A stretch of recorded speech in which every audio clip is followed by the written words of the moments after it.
Hi guys, Aaron here and welcome to the workshop. By this time I think most of you are familiar with my new road bike, which is the S-Works Venge. And of course it's obviously a disc brake bike, so I'm using disc brake wheel sets for it. The first one that I used was the Enve 4.5 all-road disc wheel set, which I have to say so far is my all-time favorite wheel set because of its radical new wide design. Really an excellent all-round choice. Super aero, extremely stable, great cushioning and grip from the big tires with no compromise. So yeah, so far my favorite wheel set. Then for a brief period I started using Enve SES, which I think are a great match for the all-out aero bike that the Venge is.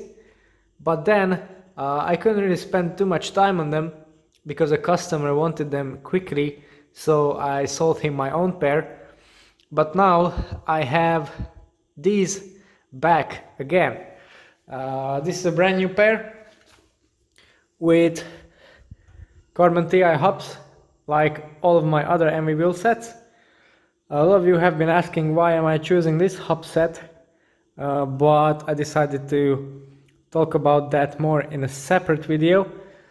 As for the 7/8 disc version, I already have the rim brake version, which I've been using a lot in my time trial bike.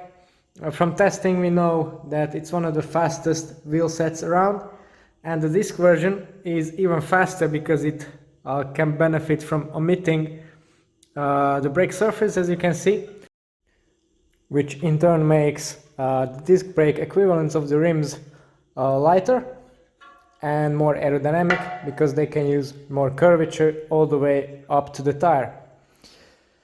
And of course this is an SES line wheel set, so that means Enve, as far as I know, the only manufacturer that does separate rim designs for the front and rear wheels. And this is of course true in this one. The first one has a more blunted, wider profile. The rear one has a bit of a sharper, more V-shaped profile to it and a bit more depth as well. Weight-wise, and also the reason why I've chosen the 7/8 instead of something like the 5.6 for example, is the weight, because set up this way, this wheel set weighs just 1550 grams, which for a tubeless wheel set of this depth is just frankly ridiculous.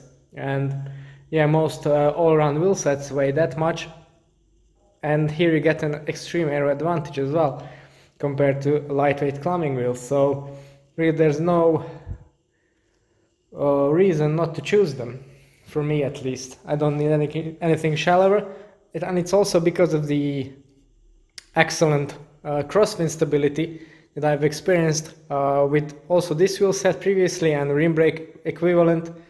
I could ride them in any conditions without trouble, so yeah, no reason to choose anything shallower for now. Since my bike uses 12-speed E-type group set now, this 12-speed 10 to 33 cassette will take place on the wheel set, along with the new SRAM aero designed rotors. I don't know if there's an actual gain to them, but this came with the group set, so I'm going to use them. Then we have titanium rotor bolts, just for that extra bling. Also the tubeless kit, very nicely black anodized Enve valves. The best rim tape that I've come across so far is red one from Enve. And tire wise, the Conti GP5000, excellent all-round choice, super fast, almost Corsa speed fast, but much more durable, much more grippy, and much more puncture resistant. But I will need to put them out to the sun for a while, just for the ease of installation, because otherwise they're a hard beast to get on. Okay guys, so this is how the bike eventually turned out to be. Much more aero with this wheel set, much more aggressive looking, and also one more aero component change, so basically now full aero setup for the Venge. Doesn't look like a very usable setup for everyday riding, but actually it is, as I said, mainly because of the lightweight of the wheels, the superb stability of the wheels, the disc brakes, and you might say also, okay, but there's one by gearing. But with the 5033 I managed to find or climb everything that I have here in my area and also at the races, so no problem at all in that regard. And if you look at this bike, maybe the first look would suggest that a bike like this wouldn't really be seen anywhere near climbing, but actually the whole setup, as you can see it now, together with the Wahoo element bolt head unit, weighs 7.2 kilograms, which I think for a bike like this is pretty damn excellent. For reference, my Manon weighed 7.4 kilograms with essentially the same setup, equivalent wheels, a rim brake, guys, similar tires, and much worse brakes. So there you have it. Progress is there, the bikes go on and get better and better. The ride quality now isn't as armchair-like as with the 30mm tires on the 4.5 ARs, but still pretty damn good. And the bike is a bit faster now, so all around I'm very happy with the setup.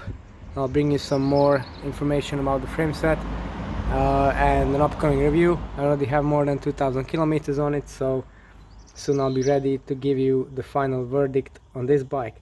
If you want to see that, then don't forget to subscribe to the channel and stay tuned. It's all for today. Thanks for watching and see you next time.